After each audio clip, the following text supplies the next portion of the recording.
ဒီခောက်ဆွဲပွဲကိုစားရဖို့အတွက်တနိုင်လောက်မတက်ရက်ပြီးတော့တန်းစီဆောင်ခဲ့ရတယ်တရုတ်ဝင်းရဲ့စုံကိုဈေးတန်တန်နဲ့စားခြင်းအဲ့ဆိုင်ကိုသာသွားဆိုင်ပြင်ဆင်ရလဲတက်ရက်တဲ့အရတာကိုဗီဒီယိုထဲမှာတန်းစီပြီးဆောင်ရတာကိုသာကြည့်တော့နမေကတော့ဆုံးမဆန်းရှိတို့ဆက်မြောင်းလို့ခေါ်ရဲပေါ့နော်သူမှရှောင်းလုံးပေါင်းတို့လိုမျိုးပေါင်းနေလဲရတယ်ပြီးတော့အဲ့မှာကြည့်ပါအောင်ဆိုင်ထဲမှာလူအပြည့်ပဲပြင်မလဲရဲဆောင်နေကြတဲ့သူတွေအများကြီးပဲခောက်ဆွဲတွေဆိုတပွဲကို1000ပဲအပေါင်းတွေဆိုလဲ8900နီးစားလို့ရပြီတရုတ်ထမင်းကြော်တရုတ်ခောက်ဆွဲကြော်အစုံပေါ့နော်ကိုရီလိုနည်းနည်းမင်းကြိုက်တဲ့သူတွေအတွက်ကတော့နည်းနည်းမင်းနိုင်ချင်းနဲ့တကယ်ဗီဒီယိုအက်ဒစ်နေနေတော့မှပြန်စားချင်လာပြီ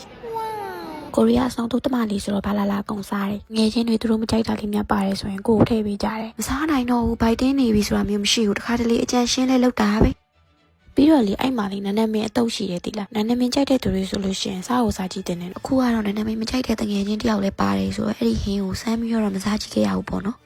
တလောကဟေးလေးတကြော်ပြစ်သွားတဲ့ခယူးခောက်ဆွဲတို့ကိုကြိုက်တယ်ဆိုရင်လေဒီခောက်ဆွဲကိုလည်းတေချာပေါက်ကြိုက်မှသိလားရုံဟင်းကအမွေးအချိုင်တွေကတော့အရန်များတယ်ထုံအမွေးကြိုက်တဲ့သူဆိုလို့ရှိရင်တော့ပို့အဆင်ပြေလိမ့်မယ်ပေါ့နော်နန်းနန်းမင်းကတော့မကြိုက်ရင်ဖက်ခိုင်းလို့လည်းရတယ်ဆိုတော့နန်းနန်းမင်းကတော့ပြဿနာမရှိပါဘူးဒီဆိုင်ကိုအခုမြင်ရတဲ့လောက်လူတွေတော်တော်များများသွားစားကြရဲဆိုတော့ဖန်ဆိုင်ခွဲတွေရှိအောင်မလားဆိုတာတော့မသိကြပါပဲအခုသွားစားခဲ့တဲ့ဆိုင်ကိုတော့ကပ်ရှင်မှာလိပ်စာချထားပေးပါမယ်မချစ်ဟန်တင်လောက်တာဒီနေ့တော့ကတော့ဒီလောက်ပါပဲနောက်ဗီဒီယိုတွေမှာတွေ့မယ်နော်တတား